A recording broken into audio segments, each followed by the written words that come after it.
English and English. It's like a hunting scene.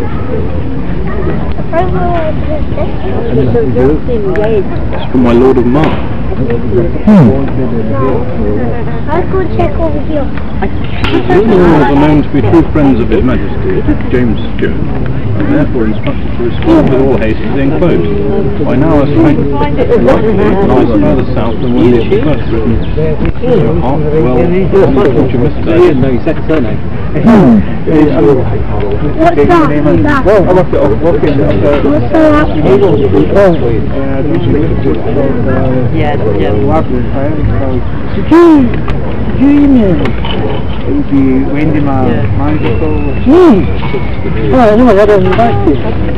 Stand the men two. Stand two! Red, stand two! Alright, please do. These men, who are of course civilians, carrying with them only what arms they are entitled to bear, are in no way at present declared for either cause.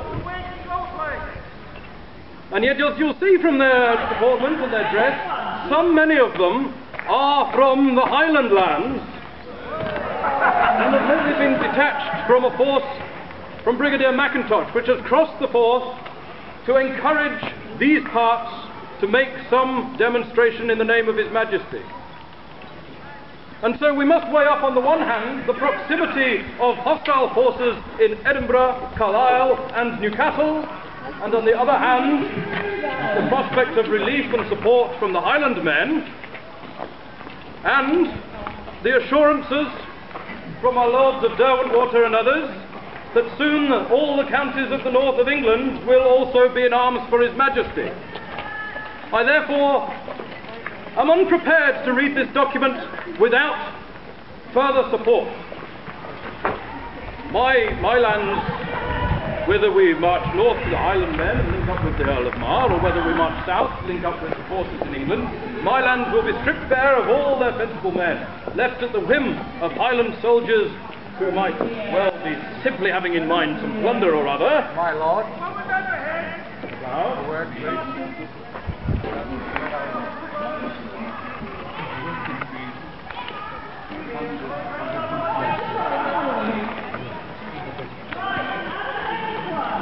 with due consideration, it appears that being there be so many Highland men now approaching our positions, it would be importunate and most unfortunate for me not to read the proclamation that these Highland men are so expecting. James VIII, by the grace of God, of Scotland, England, France and Ireland, King, Defender of the Faith, to all our loving subjects of what degree and quality soever. We are firmly resolved never to lose any opportunity of asserting our undoubted title to the imperial crown of these realms, and of endeavouring to get possession of that right which is devolved upon us by the laws of God and man. So we must, in justice to our sentiments, declare that nothing in the world can give us so great satisfaction as to owe the endeavours of our loyal subjects both our own restoration and theirs. During the life of our dear sister Anne, of glorious memory, the happiness which our people enjoyed softened in some degree the hardship of our own fate. And we must confess that when we reflected on the goodness of her nature and her inclination to justice, we could not but persuade ourselves that she intended to establish and perpetuate peace by securing unto us our inheritance. But since that time it has pleased God to put a period to our life, and we have been witness to a foreign family, alien to our country, distant in blood and strangers even to our language, ascending our throne. Oh! It goes on. There are many evils into which these kingdoms have been betrayed under pretence of being rescued from dangers purely imaginary, and these are the consequences of your abandoning of our old constitution. But we now observe with the utmost satisfaction that the generality of our subjects are awakened to a due sense of their danger, and they now show themselves disposed to take such measures as may effectively rescue them. If I continue this, we'll surely...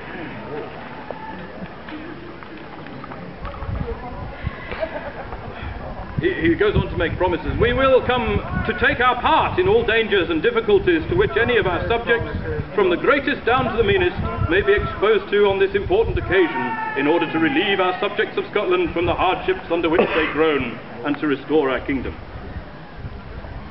And that nothing may be omitted which is in our power to contribute to this desirable end, we do by these presents absolutely and effectually for us and our heirs and successors, pardon, remit and discharge all crimes of high treason and other offences whatsoever which have been committed against our royal father of blessed memory by any of our subjects, providing that on our landing they apply for our mercy and owe us their allegiance. We hereby require all sheriffs and shires, all magistrates and boroughs, to publish this declaration immediately after it comes into their hands, which sure we have done, and therefore must incur no wrath, at least from His Majesty King James, under the pain of being proceeded against for the failure of thereof and forfeiting right to our general pardon, given under our sign manual and the privy signet at our court at Commercy in the 15th year of our reign. The very reading of this document has sealed our fortunes, tied our fortunes to that of His Majesty, and indeed to the Earl of Mar, who, as far as I know, has so little military experience. We have some Highland men, as I say, but they are not well equipped. Some have their old trusted broadswords, but few have firelocks. The Low Country men, some have matchlocks enough, and yet far few in number. Some civilians have joined us, even some deserters from the Navy have joined us.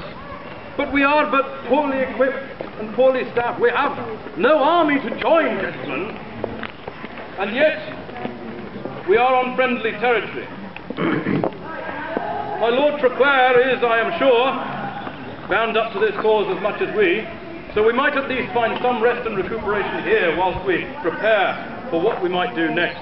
We must make the decision as to whether we are to linger and protect nearby estates, or else we might choose to march on some other dangerous course. But nevertheless, since we are here and so gathered, we must conclude our discussions today by solemnly here proclaiming to be rightful king of these islands, James Stuart, King James VIII of Scotland, England, France and Ireland.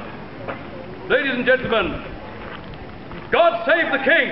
God save the King! King James and no union! 3 cheers for His Royal Majesty! Hip hip! Huzzah! Huzzah! Hip hip! Huzzah! If we're in for it, gentlemen, we might as well do it with heart. Now, we have preparations to attend. Turn to your captain.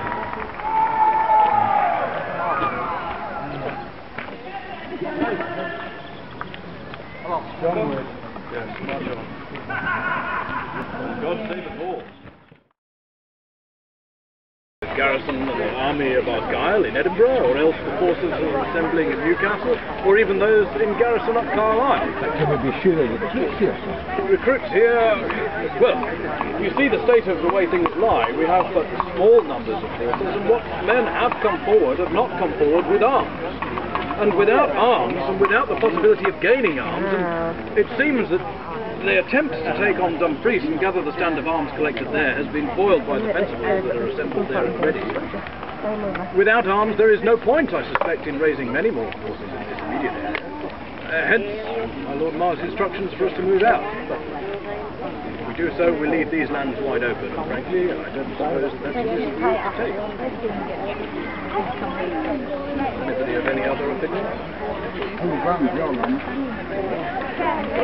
Well, the lands of all the low country gentlemen who are joining up, and not just our lands, but also our livelihoods as well. Yeah, what about our livelihood? What about our crops? They were destroyed. Yes, sir, yes. But you can repack We your... don't need Highland scaffolding coming down and lifting our props. You asked us to come Do down. you remember the Highland host? Oh, yeah. You asked us to come down to fight. Oh, hush. Well, you came down here without invitation, sir. We were quite living peacefully, without arms, without supplies, without the support. Yeah, of- we uprooted for our family to come down here to fight for your land. Really? Yes, sir, because without gentlemen Know like your myself, station, there is no sir. society. I think you're a joke, to be honest. Oh, I see. This from every Highland man without 2 pennies to his name thinks he's a gentleman. Well, down here, sir, order reigns, even in these difficult times. A gentleman must be born to it. See, he wasn't then. Well, that's a good one. You, sir, have given offence. I'm I no... don't know what passes for honour in the Highland lands, but down here, I have honour. requires My satisfaction. family have honour. My clan have honour. You've no honour. You just want to save your land and fight for your land. You vex You're me, a sir. state. You vex me. If you were a gentleman, truly a gentleman, then I would challenge you here and now to give me satisfaction for these words. Then challenge. I accept a challenge that you propose to me. Any challenge.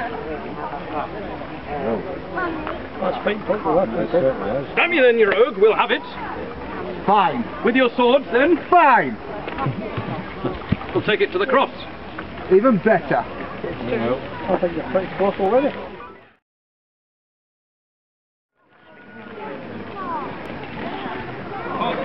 We're about to witness, ladies and gentlemen, 2 kinds of different sword fight work. One is cut and slash and the other one looks pretty good. That it? Not yet. Stop, right?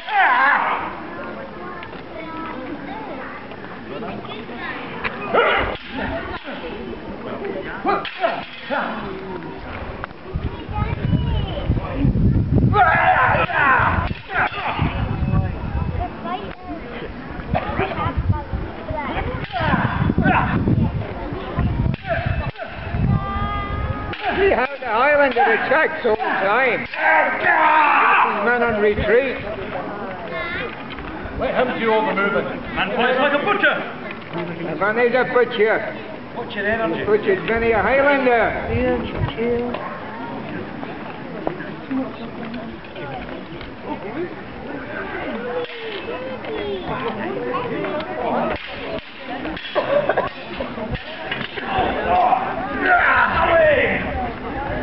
First blood to Highlander. Barely scratched that. First blood to Highlander. You're not satisfied, are you? Oh, we're going for the border.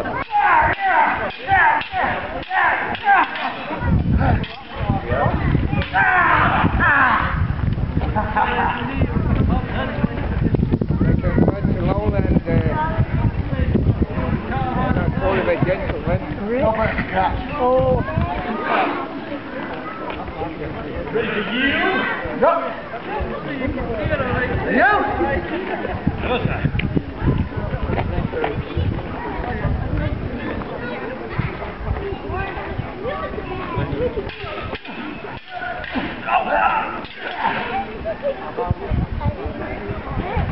Oh, too hot a day for such work. How about a pistol? A man who loses the game wants to change the rules. Yeah. Yes, sir. You seem too tired. There are 2 horse pistols in my pistol.